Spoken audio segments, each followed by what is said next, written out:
Me iba a burlar yo de La tengo que ir, por eso las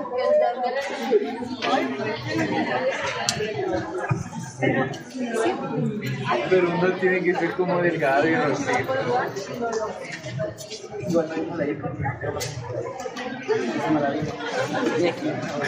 Está de cubrir,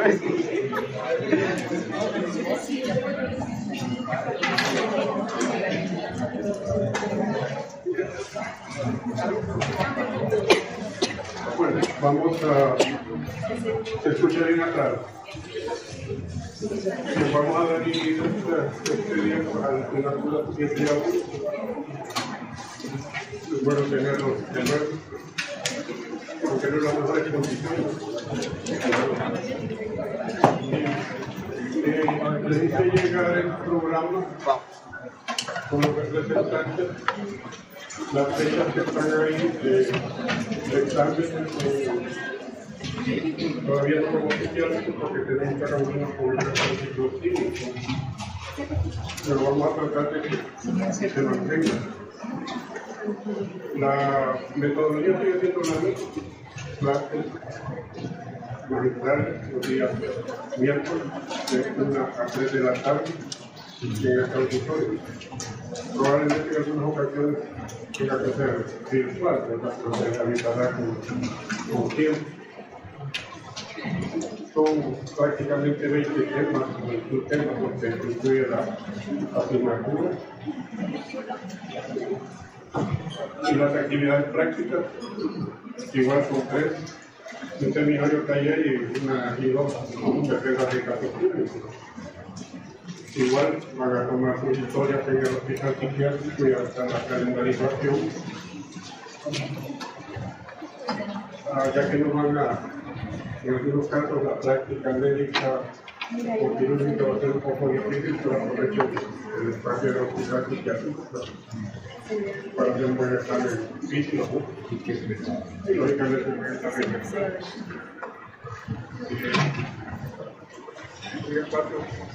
Porque hay algunas dudas en lo que el programa se refiere.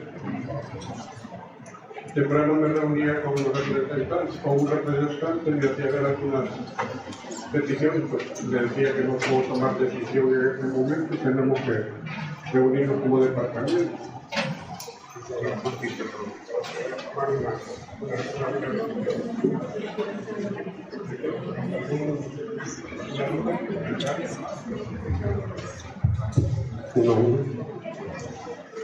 ¿Alguna observación en este momento? Ya todos tienen su distribución, las fechas en que van a ir a tomar su historia, las fechas en que van a estar con sus respectivos tutores. Igual siempre hay que ponerse de acuerdo antes. Y ese ponerse de acuerdo significa de lunes a viernes en la tarde. Algunos colegas no les gusta mucho que les llamen en horas no hábiles y mucho menos fin de semana. ¿Hay dudas? ¿Preguntas?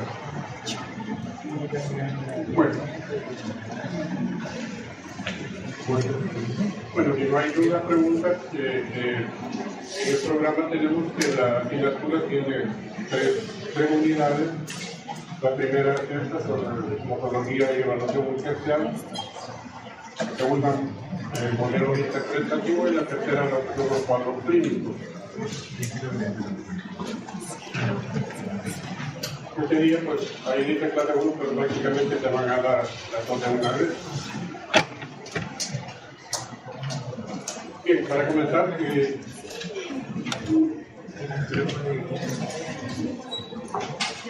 en toda situación científica siempre es necesario contar con un método que nos permita estructurar los elementos que la constituyen de una forma coherente para que podamos estudiarla. Estos, digamos, elementos o este método, lo que llamamos clasificación. En medicina, toda clasificación se llama nosología, es decir, toda clasificación médica recibe el nombre de nosología, únicamente la nosología psiquiátrica.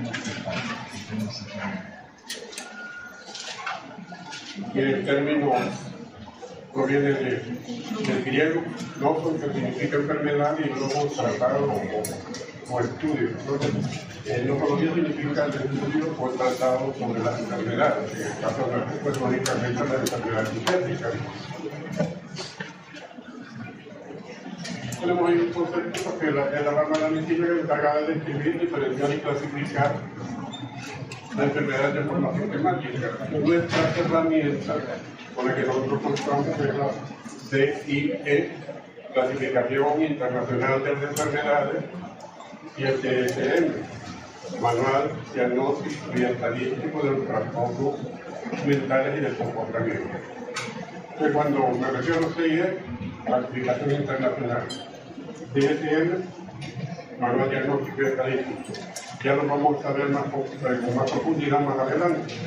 Y de las herramientas con las que nosotros contamos con ellos. DIE 10, que competencia de enfermedad psiquiátrica, los trastornos mentales, y el DSM 4, que es el manual diagnóstico y estadístico.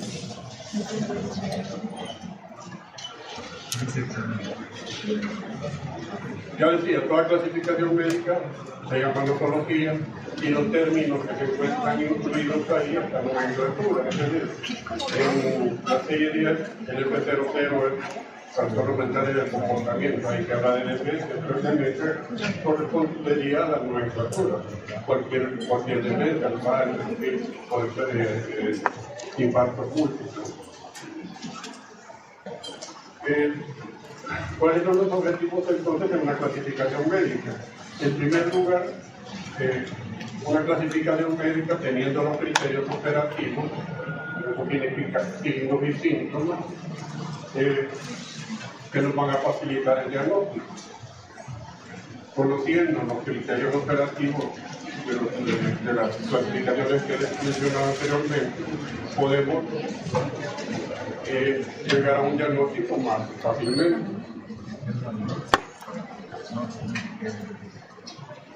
En segundo lugar, básicamente hablar el mismo lenguaje. En algún tiempo habían, creo que lo menciono más adelante, todo el mundo tenía clasificaciones, entonces el entendimiento era bien difícil, porque para lo que nosotros era esquizofrenia, para el Reino Unido era trastorno bipolar, porque los criterios operativos eran diferentes. Entonces, al unificarlo, pues, básicamente la función es poder entenderlo en todo nivel. Y la tercera característica o objetivo de una clasificación médica pues, es establecer las normas claras y precisas, es decir, tener los criterios operativos bien definidos, para que cumpla el diagnóstico de, por ejemplo, trastorno antisocial de la personalidad, debe definir esto, y no lo cumple es otra cosa.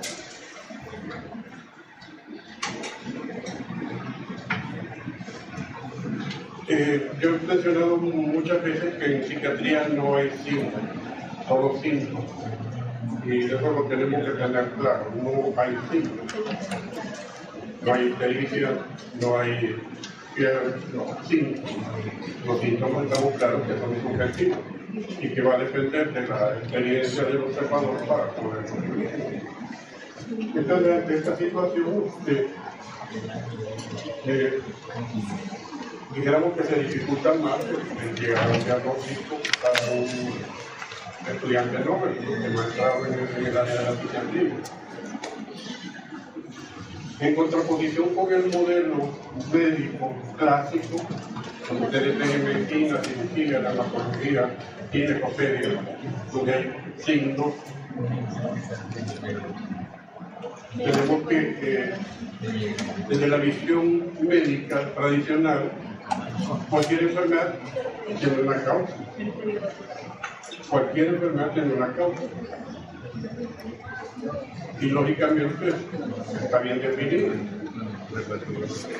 Si yo les digo, miren, paciente masculino, 17 años de edad, con historia de evolución de 3 horas de dolor en fosa ilíaca derecha,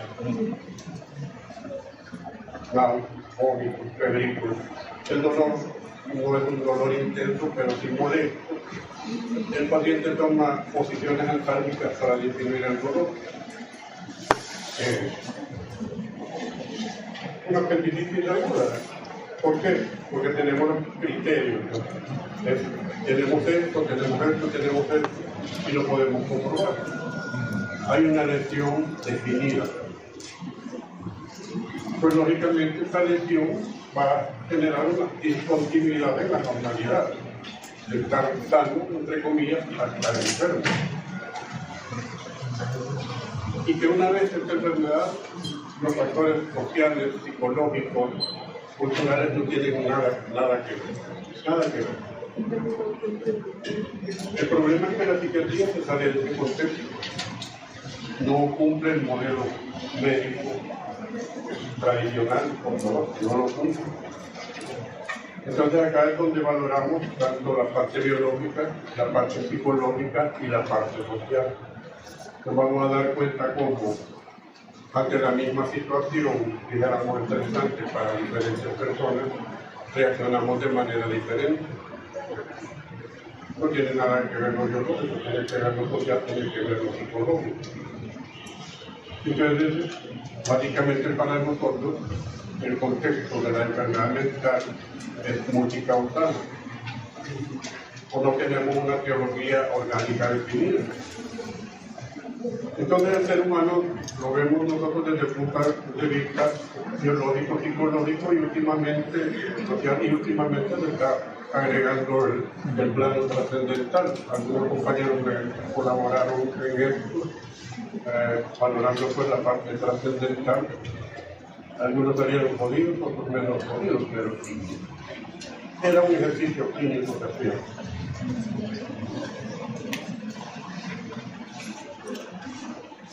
Entonces, sabiendo que en psiquiatría no podemos establecer una causa para determinar que es una enfermedad mental y que todo es a nivel de síntomas, entonces la visión más adecuada es una visión fenomenológica, es el fenómeno, estudiar el fenómeno que estamos presentando en nuestros pacientes. En este momento el paciente tiene alucinaciones visuales, alucinaciones auditivas, vemos que habla solo, hace alemán, tiene ideas delirantes de cualquier tipo, paranoia, que quieren matar, que quieren hacer. Estos son síntomas, pero que nosotros podemos percibir en ese momento el fenómeno que se está dando y describir. Y me dice, oigo voces de la Virgen María, pues tiene una alucinación de tipo auditiva, y vamos a hacer el ejercicio diagnóstico, primero sintomático, luego sindrómico y por último el diagnóstico etiológico o etiológico. Haciendo un poco de historia, la necesidad de clasificar los trastornos mentales y de comportamiento provienen de la antigüedad. Muchos personajes vieron que Kraepelin fue el primero que hizo una clasificación ya bien detallada. Hipócrates con la clasificación de los humores del cuerpo. Entonces, desde la antigüedad tenemos intentos de clasificar la enfermedad mental. Y era lo que les decía al inicio, se llegó a exagerar tanto en las clasificaciones que cada país o cada región tenía su clasificación.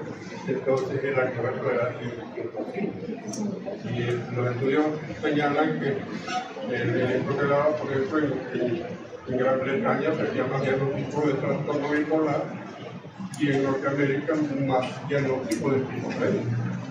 Cuando se unificaron los criterios, entonces se estableció que había más de esto y menos de esto.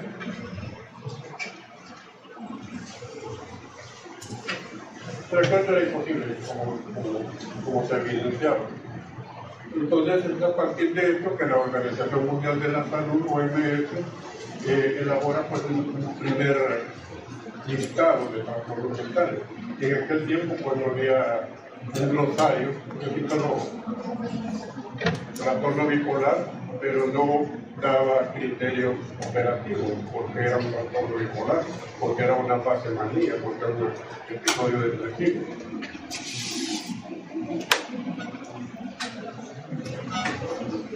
Fue en 1934 porque se elaboró ese primer listado.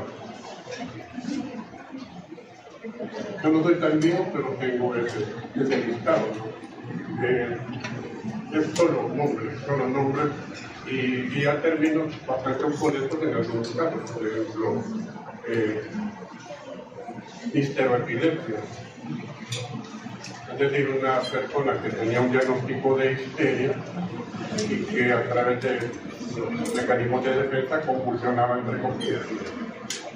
No es una convulsión, no es una epilepsia, es un cuadro histórico de tipo disociativo. Como decía, Grafferi influyó mucho en este primer listado. Como reseña histórica, pues volvemos en 1934 se elabora listado, en 1978 la CIE9. Especificar que la clasificación internacional de las enfermedades es una clasificación de la Organización Mundial de la Salud que incluye todas las enfermedades, no solo las psiquiátricas. Por ejemplo, por decir, el capítulo 1 es de enfermedades infectocontagiosas, el capítulo 2 es de problemas oncológicos, estoy dando que a la enfermedad mental le correspondía el capítulo 5. O sea, si ustedes buscan la CIE 9, en el capítulo 5 está todo lo que son los trastornos mentales. Luego en 1987 aparece la CIE 10. Ahora ya no es capítulo 5, lo que es capítulo F. Esta clasificación entró en vigencia en el año 1995, y es la que nosotros estamos utilizando. Ya voy a justificar la razón por qué. Y en el 2015 aparece la CIE 11, que se supone que va a entrar en vigencia este año. El problema es que el CIS, que ya lo conocemos, trabaja en base a la CIE 10. Y que vengan a cambiar en este momento el CIS a CIE 11 es bien difícil. La CIE 11 todavía está en estudio por protestas de muchas sociedades de psiquiatras, de padres de familia, en que están involucrados en esta situación. Entonces, difícilmente va a entrar en vigencia. Por otro lado, la CIE 10, académica y clínicamente es mejor, es más fácil el aprendizaje, los criterios operativos son más claros y el orden que lleva es mucho mejor. Por eso nosotros decidimos continuar trabajando con la tecnología.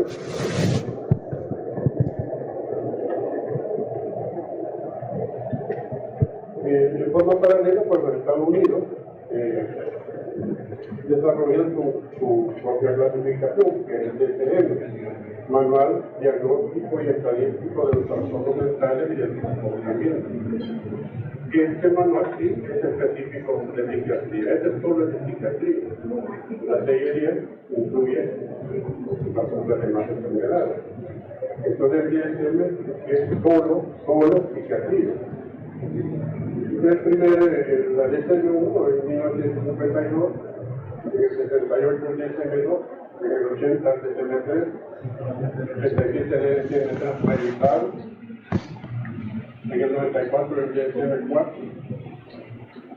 en el 2000 el DSM 4 sexto revisado, y en el 2012 tenemos el DSM 5, que todavía no está en vigencia por los mismos problemas generados por la CIE 10, la CIE 11.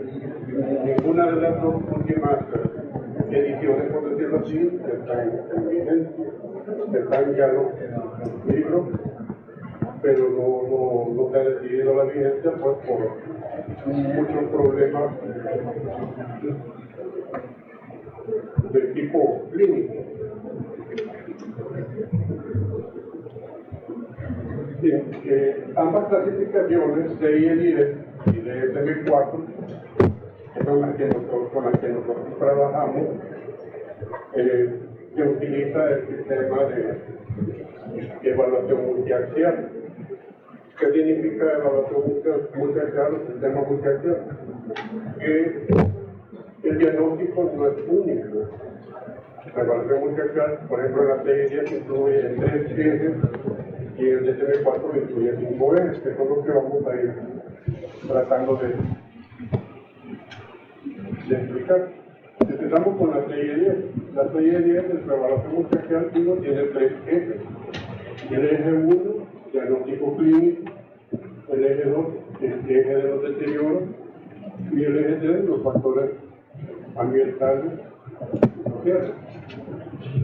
Entonces, como vemos acá, esta evaluación multiaxial, que incluye 3 ejes, es una evaluación total del paciente, no solo en el aspecto clínico médico.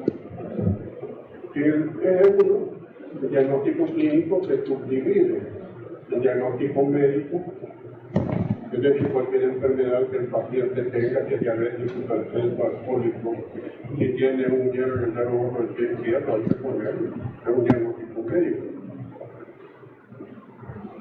Luego tenemos el B, síndrome psiquiátrico, que incluye el diagnóstico psiquiátrico propiamente dicho, y el segundo, que ya sea diagnóstico de personalidad o trastorno de personalidad y o retraso mental. El síndrome médico, pues, ¿de dónde lo sacamos? Dentro de la historia longitudinal tenemos, pues, que hay un apartado, un acápite de la historia longitudinal que habla sobre enfermedades médicas o trastornos somáticos. Después de ahí lo sacamos. No necesitamos. Claro, en nuestra evaluación médica, nuestro examen físico, encontramos algo que no está definido todavía en el paciente, pues tenemos que hacer diagnóstico, porque nosotros, como médicos generales, tenemos que no solo hacer diagnóstico de psiquiatría, sino si tiene piojos, si tiene hongos, cualquier cosa, ustedes lo van a poner ahí. El diagnóstico psiquiátrico, pues, a través de los síntomas y a través del proceso, como decía, valorando los criterios operativos, vamos a llegar a un diagnóstico psiquiátrico. Entonces, yo digo, este paciente en este momento tiene un episodio de manía, porque idealidad de grandeza, psicomotricidad, daño hiperkinético y instituto psicomotor. Entonces digo, bueno, llega los criterios de un episodio de manía. Y el B2, trastorno de personalidad, ¿de dónde van a sacar esa información? Está en la historia clínica psiquiátrica. Ese trastorno de personalidad lo sacamos de personalidad previa o premórbida. ¿Cómo es este paciente? ¿Cómo es este paciente antes de enfermar? Yo siempre pregunté cómo surgió. Soy introvertido, qué sé yo. Y el de retraso mental, que básicamente a través del proceso de la elaboración de la historia vemos su polaridad, vemos su nivel de inteligencia y podemos decir a qué parte de un retraso mental. El eje de los deterioros, pues en la historia clínica psiquiátrica está el eje de los deterioros, cuidado personal y supervivencia, funcionamiento constitucional, funcionamiento con la familia y otras actividades de existencia. Y por último, los factores ambientales. ¿Qué son los factores ambientales? Simplemente el estrés social. ¿Cuál es la causa que desencadenó el tipo de alcohol? Entonces, volvemos, el eje 1 diagnóstico clínico. La CIE-10 tiene 10 grandes categorías. 10 grandes categorías que van desde F00 hasta el F90. El F00 que incluye trastornos mentales orgánicos, incluidos los sintomáticos. ¿Qué significa eso? cualquier enfermedad médica que no esté ocasionando sintomatología psiquiátrica, ejemplo, la demencia, cualquier enfermedad de Alzheimer, que no produce, no solo es un deterioro progresivo de la capacidad intelectual, también pueden haber alucinaciones, pueden haber delirios, pueden haber trastornos del comportamiento, cualquier otro tipo de demencia, la alucinosis orgánica que es generada por algunos fármacos, algunas drogas. El FDA y el FDA9, pues, trastornos mentales de comportamiento debido al uso de sustancias psicoactivas. Entonces, todo lo que se refiere a farmacodependencia está aquí. Todo. Alcohol, cocaína, marihuana, crack, todo. Lógicamente, usted tiene que determinar que hay una causa de consumo de drogas sintomáticas. El FMI, esquizofrenia, trastorno psicotípico, trastorno de ideas delirantes. Los trastornos del humor, tanto la fase maníaca como la fase depresiva del trastorno bipolar. O las famosas trastornos monopolares. F40, todo lo que se refiere a ansiedad como síntoma cardinal, que son los trastornos neuróticos.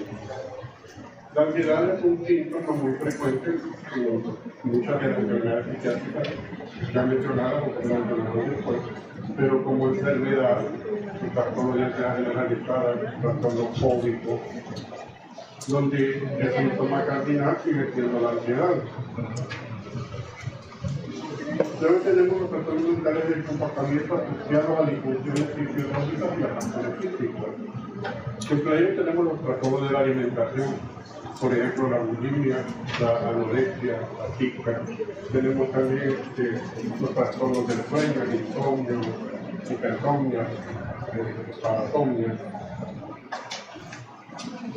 Las disfunciones sexuales, disfunción eréctil, anorgasmia, vaginismo. Los trastornos de la personalidad y comportamiento en la edad adulta.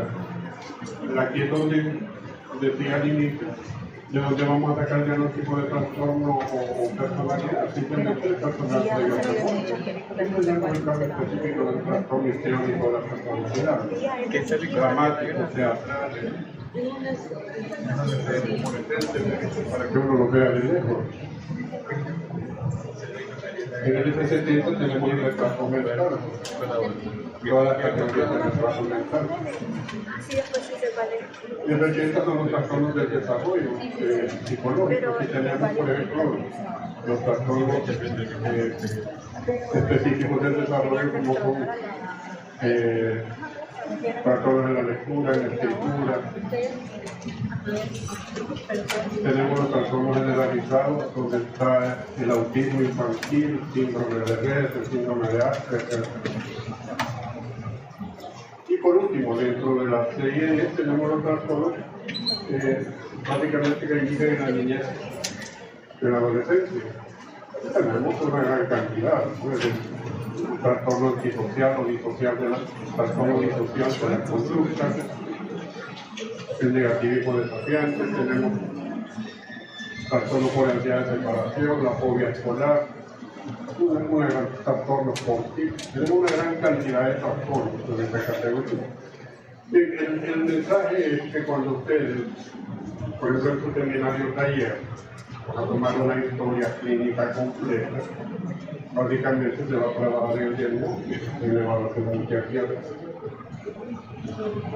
Entonces tiene que tener a la mano la 6 y el 10 y el intelectual para poder desarrollar la evaluación psiquiátrica.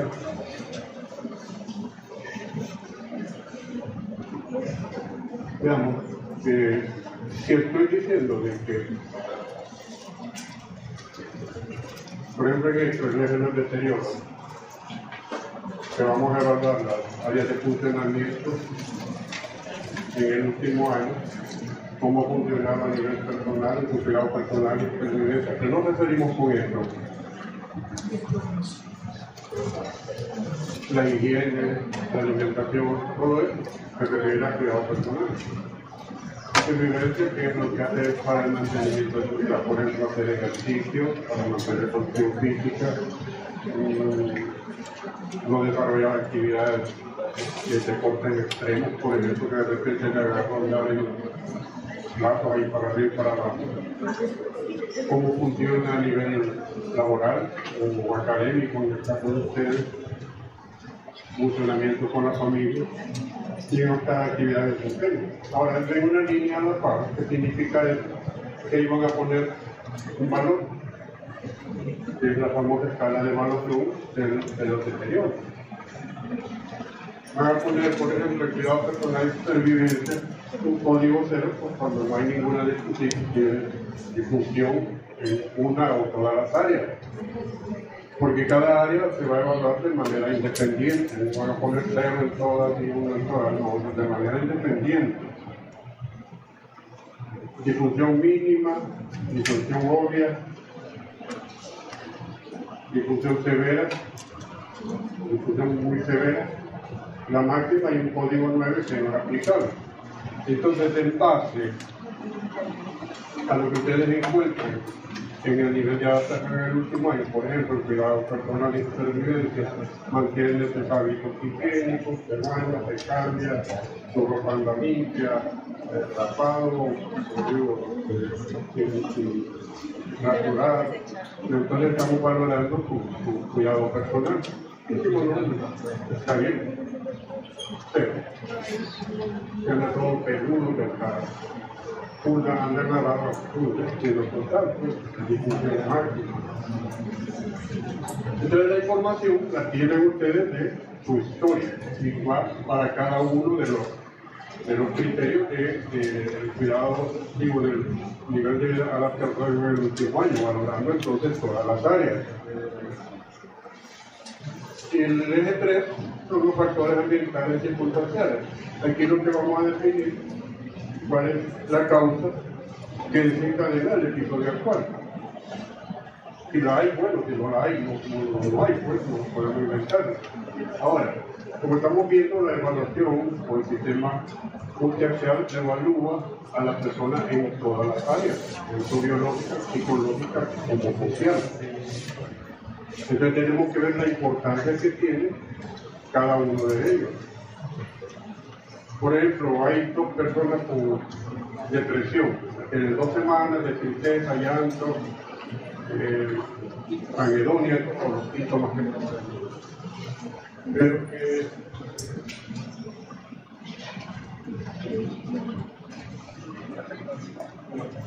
bueno, al valorar que su funcionamiento en uno ha sido adecuado en el último año, en comparación con el otro, que su nivel de adaptación ha sido catastrófico, quien tiene mejor pronóstico en salir de ese cuadro depresivo. Entonces, lógicamente se dan cuenta de que el valor que tiene cada una de estas áreas es importante determinarlo por el pronóstico que tiene. Es buen pronóstico cuando ha tenido un buen nivel de adaptación que cuando no lo ha tenido. Lo mismo el estrés psicosocial. Si hay estrés psicosocial, lógicamente es mejor pronóstico que cuando no hay estrés psicosocial. Algunas dudas acá, el tema bien teórico y es bastante complicado de comprenderlo, así de entrada. Debe de ver más, se facilita más en la práctica. Uno, bien.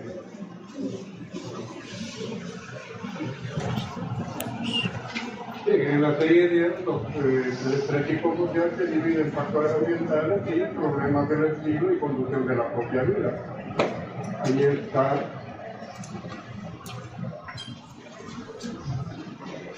los códigos Z, que son los factores ambientales y circunstanciales. Todos los que están enumerados son los problemas de estilo y conducción de la propia vida.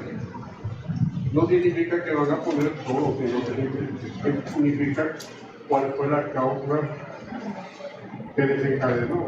Por ejemplo, la historia de la infancia, la historia de abuso, ya sea físico sexual, psicológico, problemas económicos. Entonces aquí ahí está la razón por todo eso determinamos. Entonces en el TG3 lo van a poner la causa que es a determinada ocasional de discriminación sexual. Entonces el formato de evaluación multiaxial según la ley de 10 es así. Entonces, en la primera historia que ustedes van a tomar, van a tener este formato. Después de la discusión que puedan tener con los respectivos docentes, les van a llenar en base pues, a lo que han explicado en este momento y lo que el colega retroalimenta. Porque esa es la forma de trabajar en psiquiatría. Entonces, esto es fundamental para psiquiatría 1 y psiquiatría 2.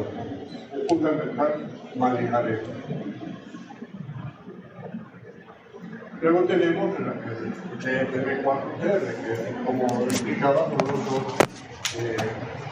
las dos clasificaciones que nosotros estamos utilizando, por cuestiones académicas, por cuestiones clínicas.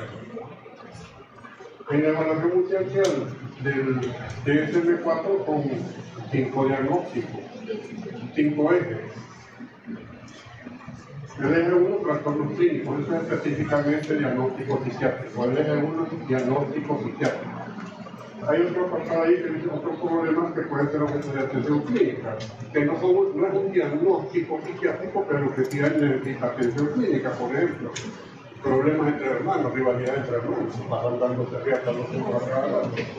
Hay que llevarlo al psiquiatra para que lo vea un poco, pues, que no es un problema, un trastorno meramente psiquiátrico, pero eso lo hemos vivido nosotros que tenemos hermanos mayores con los trastornos de la personalidad de G2 y o retraso mental, ya explicaba de dónde se obtiene esa información. Trastorno de la personalidad, la previa y el retraso mental en base al funcionamiento intelectual que ha venido mostrando el niño o el paciente.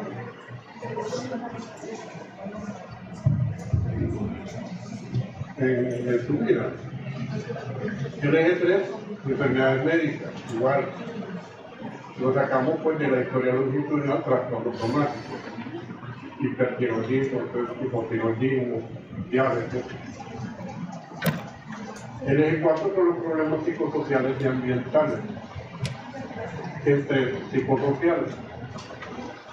Y por último tenemos la evaluación de la escala global, ya vamos a ver lo que es la escala. No tiene mayor. Vaya, los trastornos clínicos eje 1, aquí están todas las categorías que son bastante similares a las 6 y 10.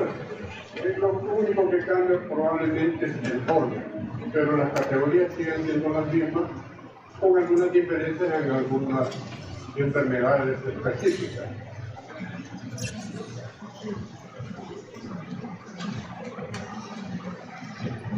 Lo que mencionaba, diagnóstico clínico y otros problemas que pueden ser objeto de atención clínica. Aquí tenemos otros objetos que pueden ser de atención clínica. Problemas de relación, problemas relacionados con la negligencia. El eje 2, trastorno de la personalidad y o retraso mental. El DSM-4 habla de grandes grupos de trastornos de la personalidad. El grupo A, que tenemos extraños céntricos, ahí tenemos paranoides, esquizotípicos. El grupo B de los dramáticos teatrales, aquí la personalidad antisocial, indisposición, narcisismo. El grupo de los ansiosos severos, por entonces, en base a las características de la personalidad, nosotros podemos ubicar gruesamente a qué grupo pertenece y luego aclarar más específicamente qué tipo de personalidad tiene. Retraso mental se clasifica leve, moderado, grave y profundo en base a un CI, cociente intelectual. Las enfermedades médicas, todo el glosario de enfermedades médicas que tenemos.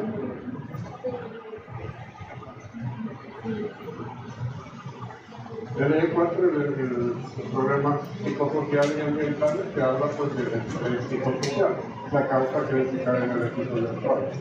Igual, en todas las probables, digamos, situaciones en las que pueda encontrarse una situación estresante. Y acá es lo más importante, la escala de evaluación de la actividad global.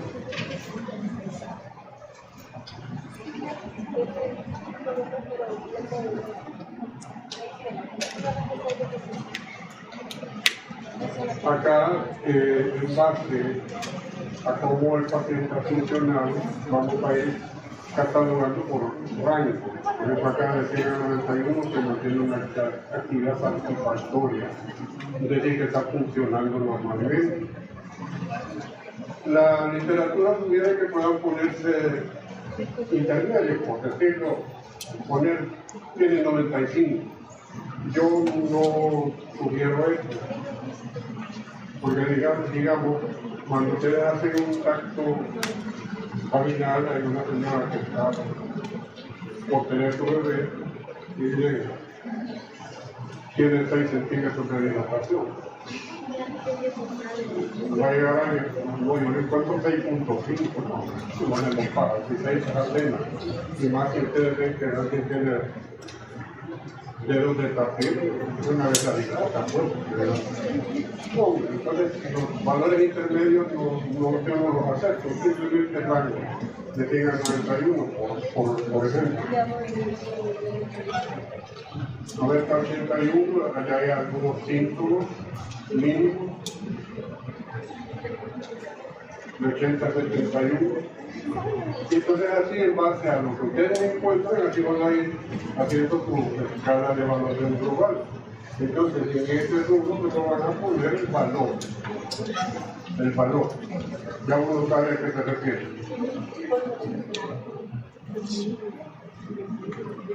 Lo otro es que si yo encuentro síntomas de una categoría y coincide con otra categoría,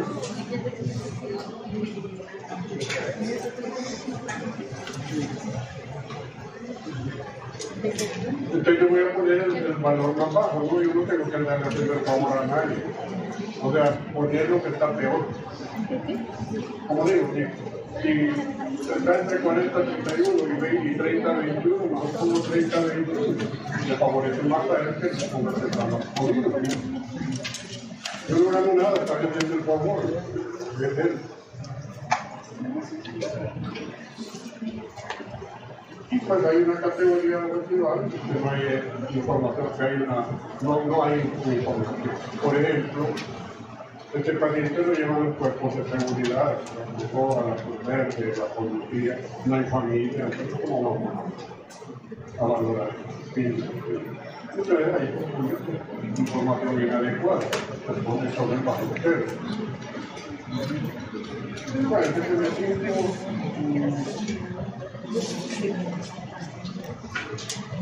entonces aquí hay una comparación de la serie 10 y el GTP4. La serie 10 tenemos los diagnósticos clínicos que incluyen los diagnósticos primeros del GTP4. Las discapacidades que son equivalentes a los problemas psicosociales ambientales. Y quiero marcar cuál. Es una comparación básicamente. La evaluación es la misma, básicamente es la misma, uno por 3 ejes, pero no son 5 ejes, pero que básicamente se incluye. Un ejemplo de evaluación multisectorial tengo una DSM-5, F1, trastorno depresivo mayor único. Además, hay abuso de alcohol. En el eje 2, tiene el trastorno de personalidad por dependencia. El eje 3, problemas de audición moderado, y por acuso. El eje 4, amenaza de pérdida del empleo, por polo o habitual. Y el eje 5 tiene un actual de 35. ¿Qué significa? Que está bien jodido. Bien, esto es evaluación multiaxial, esto es lo que ustedes tienen que hacer en cada una de las historias. Por eso yo insistía a los representantes del material que se tiene, que no es negocio ni nada de eso, ni propaganda, pero si no van a tener que usar ustedes, pues no, la cosa la biblioteca creo que tiene el DSM2 y la 6.9 que yo tengo, ¿no? Pero tienen que hacer todo, ¿verdad? Esta es la base, el fundamento del diagnóstico psiquiátrico, las evaluaciones, las clasificaciones de las enfermedades mentales. Bien, ¿alguna pregunta, alguna duda? Bueno, si no terminamos.